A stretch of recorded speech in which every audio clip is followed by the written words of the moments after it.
So tonight is Friday night, and for some reason I decided to take you somewhere. Somewhere that is incredibly important to me in my life, and I suppose we all have them. It's that area that you kind of go to when everything's wrong in your head.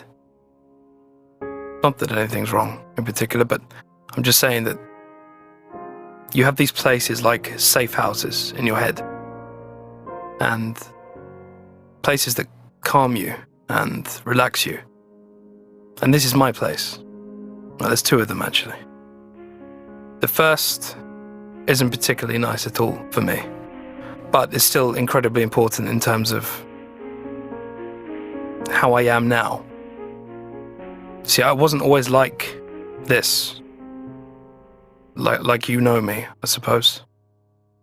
Not that you know me particularly well, but I wasn't always like this before what happened in the place that I'm going to show you in a second.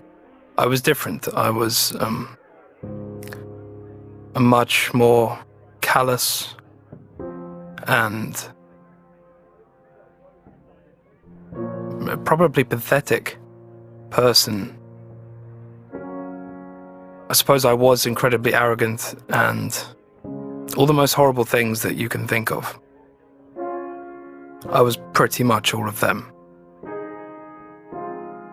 So this is the place, and it's one street in a place called Heathfield, which is in the south of Britain, south of England. It doesn't seem like much. It's actually a fairly horrible place, just in terms of the scenario. It's a working class kind of country, town/village. It's not very big. It's probably 1 kilometre long in total. I think Heathfield's probably about 2 miles wide. Anyway, there's a story. I was seeing someone at the time who wasn't particularly wonderful, and I had the option of driving back from her house at night, and it was raining, and my father, this was a long time ago, and my father said that he'd come and pick me up because it was raining in his car, and instead I said no, and I was going to drive my motorbike back. And I did. I made that conscious decision to do that.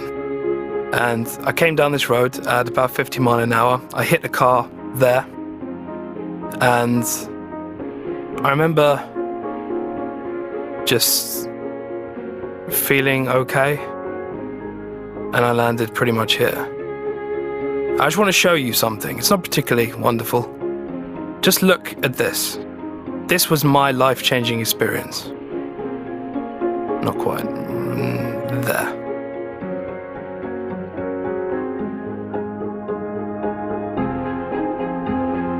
And I was actually there, right, looking almost exactly at what you're looking at now, that I realized that I had to change.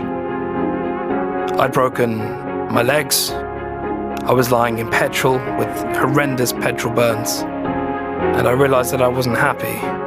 Regardless of the accident, it didn't matter.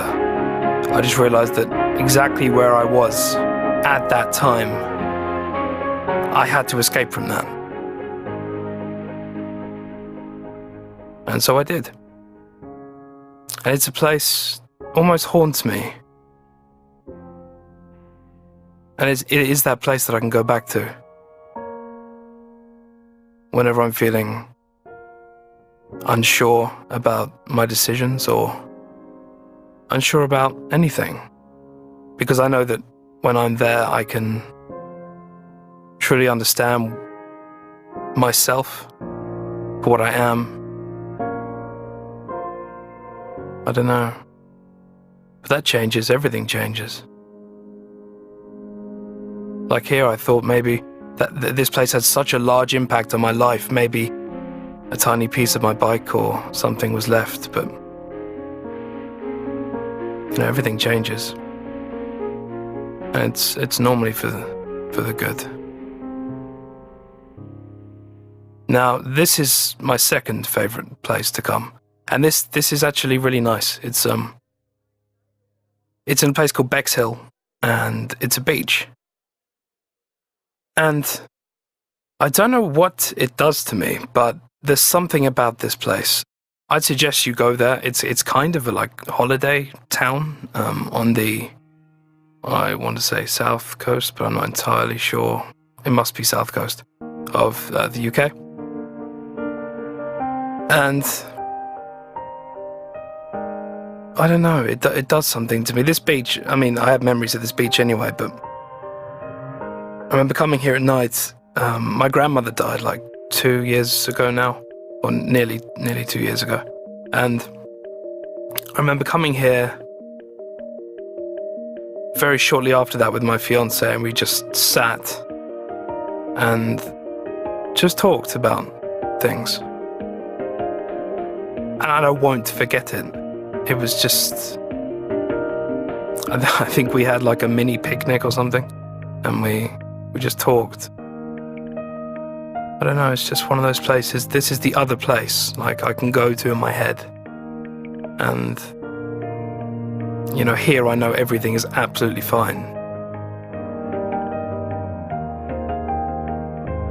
And just at night, it's absolutely stunning. During the day, it's just a beach. But, like, you can, I don't know, you really understand it at night. You see how small we are. And you really comprehend how small we are. However, looking up at the moon and the stars and even the sea, that sea there connects you to me. It connects us to everything. And those stars, we share those stars. I sleep under the same stars as you. You know, it just makes you feel really small as a person, knowing how magnificent and huge the world is. And I've never been okay with not leaving some sort of a mark. You know, as I said before, we get one shot at doing this, and this makes me want to leave a mark somewhere. It makes me want to make my life important to someone else. I don't know what it does to me.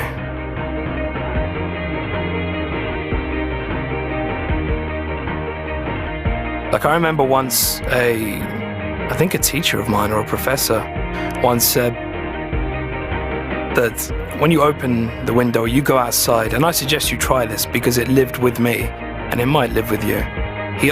He said to me to take 5 minutes from my schedule and to open a window or go outside and just close my eyes and just smell and just feel the world for what it was. Because, you know, at my age, that's the smell of the world without what I have to offer it and what I have to leave behind. That's the smell of millions of other people and their history and their lives. But it hasn't got mine. And it really lived with me, that the idea that I can change that. It doesn't come down to the minute comprehension of smells. It comes down to existing and feeling like you exist. So try it. Turn off this video. Go outside and feel.